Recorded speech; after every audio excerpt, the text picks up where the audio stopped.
కనుక భూమి, ఆకాశం వాటిలోని ప్రతిదీ పూర్తయింది. ఆదికాండము 2వ అధ్యాయం 7వ రోజు విశ్రాంతి. దేవుడు తాను చేస్తున్న పని ముగించాడు. కనుక 7వ రోజున దేవుడు తన పని నుండి విశ్రాంతి తీసుకున్నాడు. 7వ రోజును దేవుడు ఆశీర్వదించి దానిని పవిత్ర దినంగా చేశాడు. దేవుడు ప్రపంచాన్ని చేసినప్పుడు జరిగించిన పని అంతటి నుండి ఆ రోజును విశ్రాంతి తీసుకున్నాడు గనుక ఆ రోజును ఆయన ప్రత్యేకమైనదిగా చేశాడు. మానవ జాతి ఆరంభం. ఇదే భూమి, ఆకాశం చరిత్ర. భూమిని, ఆకాశాన్ని దేవుడు చేసినప్పుడు జరిగిన సంగతుల్లో విషయం ఇది. భూమి మీద మొక్కలు ఏమీ లేవు. పొలాల్లో ఏమీ పెరగడం లేదు. అప్పటికి ఇంకా ఎక్కడ మొక్కలు మొలవలేదు.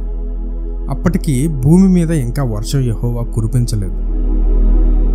మొక్కలను గురించి జాగ్రత్త తీసుకునే ఏ మనిషి అప్పటికి లేడు. భూమి నుండి ఆవిరి ఉబికి నేల అంతటినీ తడిపింది.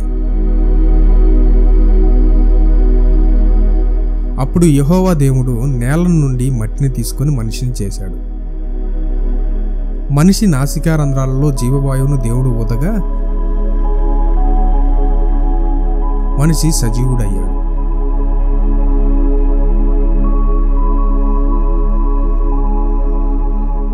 అప్పుడు తూర్పున ఏదేను అను చోట ఒక తోటను యెహోవా నాటాడు. యెహోవా దేవుడు తాను చేసిన మనిషిని ఆ తోటలో ఉంచాడు. అప్పుడు చూడడానికి అందంగా కనబడే చెట్లన్నిటినీ మరియు ఆహారానికి మంచివైన చెట్లన్నిటినీ భూమి పుట్టించినట్లు దేవుడు చేశాడు. జీవవృక్షమును, మంచి చెడులు తెలివి ఇచ్చే వృక్షమును ఆ తోట మధ్యలో ఉన్నాయి. ఏదేను తోట నుండి ఒక నది ప్రవహిస్తూ ఆ తోటకు నీటిని ఇస్తుంది. ఆ నది పాయలై 4 చిన్న నదులైంది. మొదటి నది పేరు పీషోను. ఇది హవీలా దేశం అంతటా ప్రవహించే నది. ఆ దేశంలో బంగారం ఉంది. ఆ బంగారం చాలా మంచిది. ఆ దేశంలో బోలం, గోమేధికం కూడా ఉన్నాయి.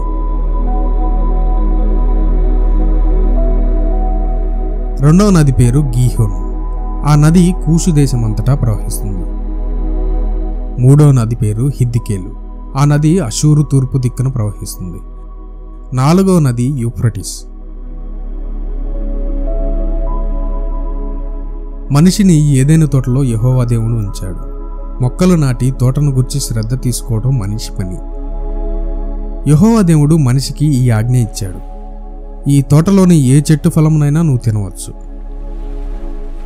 అయితే మంచి చెడ్డల తెలివిని ఇచ్చే చెట్టు ఫలము నువ్వు తినకూడదు. ఆ చెట్టు పండు నువ్వు తిన్న రోజున తప్పక చస్తావు. మొదటి స్త్రీ. అప్పుడు యెహోవా దేవుడు, పురుషుడు ఒంటరిగా ఉండటం మంచిది కాదు. అతనికి సాటి అయిన సహకారిని నేను చేస్తాను, మరియు ఆ సహకారిని అతనికి సహాయం చేస్తుంది అనుకున్నాడు. పొలాల్లోని ప్రతి జంతువును, గాలిలోని ప్రతి పక్షిని నేల నుండి యెహోవా దేవుడు చేశాడు. ఈ జంతువులన్నిటినీ యెహోవా దేవుడు మనిషి దగ్గరకు రప్పించాడు. మనిషి ప్రతి దానికి పేరు పెట్టాడు. సాధు జంతువులన్నిటికీ, ఆకాశ పక్షులన్నిటికీ, అడవి క్రూర జంతువులన్నిటికీ మనిషి పేర్లు పెట్టాడు. ఎన్నెన్నో జంతువుల్ని, పక్షుల్ని మనిషి చూశాడు. అయితే తనకు సరిపోయే సహాయంగా ఏదీ అతనికి కనబడలేదు. అందుచేత ఆ పురుషుడు గాఢ నిద్రపోయేటట్టు యెహోవా దేవుడు చేశాడు. అతడు నిద్రపోతూ ఉండగా అతని శరీరంలోని పక్క ఎముకలలో ఒక దాన్ని తీశాడు. పక్క ఎముకను తీసిన చోటును అతని మాంసంతో యెహోవా దేవుడు పూడ్చివేశాడు. స్త్రీని చేసేందుకు అతని పక్క ఎముకను యెహోవా దేవుడు ఉపయోగించాడు. అప్పుడు ఆ స్త్రీని ఆ పురుషుని దగ్గరకు యెహోవా దేవుడు తీసుకొని వచ్చాడు. అప్పుడు ఆ పురుషుడు ఇలా అన్నాడు: ఇప్పుడు ఇది నా వంటి మనిషే. ఆమె ఎముక నా ఎముకలో నుంచి వచ్చింది, ఆమె శరీరం నా శరీరంలో నుంచి వచ్చింది. ఆమె నరునిలో నుండి తీయబడింది గనుక ఆమెను నారీ అంటాను.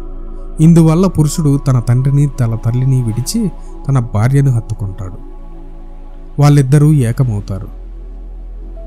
ఆ తోటలో ఆ పురుషుడు, అతని భార్య నగ్నంగా ఉన్నారు, కానీ వారికి సిగ్గు తెలియదు. 2వ అధ్యాయం ముగింపు.